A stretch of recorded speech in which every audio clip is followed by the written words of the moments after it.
بعد پشاور میں تربت press club کے وفد نے صدر حافظ صلاح الدین سلفی کی قیادت میں تفریحی دورہ کیا، تاریخی مقامات اور قلعے دیکھے اور پشاور بازار کا جائزہ لیا۔ دورے کے موقع پر ڈپٹی کمشنر پشاور اور سابق ڈی سی کیج ریٹائرڈ کیپٹن سرمد سلیم اکرم سے ان کے آفس میں تربت پریس کلب کے صدر حافظ صلاح الدین سلفی کی قیادت میں صحافیوں کے وفد نے ملاقات کی۔ وفد میں سابق جنرل سیکرٹری ماجد سمد، غلام خان، طارق مسعود، مقبول ناصر اور سلمان سراج شامل تھے۔ اس دوران پشاور اور تربت کی صورتحال پر تبادلہ خیال ہوا۔ اس موقع پر ڈی سی پشاور سرمد سلیم نے گفتگو کرتے ہوئے کہا کہ آپ لوگ میرے سے اتنا دور سے ملنے کے لیے آئے ہیں،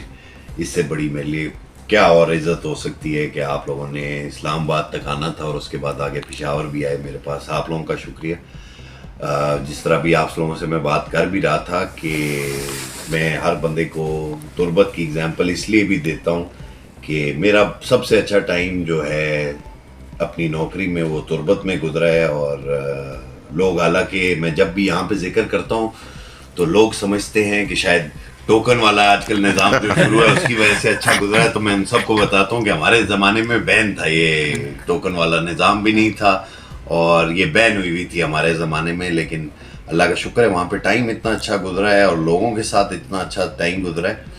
وہاں پہ پہلی بار مجھے محسوس ہوا ہے کہ انسان اگر کچھ کرنا چاہے تو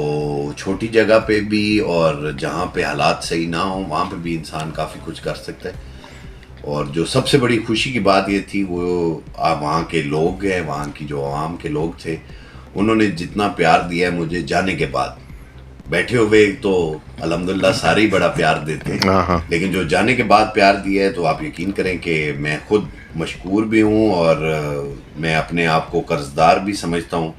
کہ میرا جب بھی بلوچستان دوبارہ مجھے موقع ملتا ہے سرو کرنے کا تو میں تربت کے آس پاس ضرور سرو کروں گا، اللہ نے اگر چاہا۔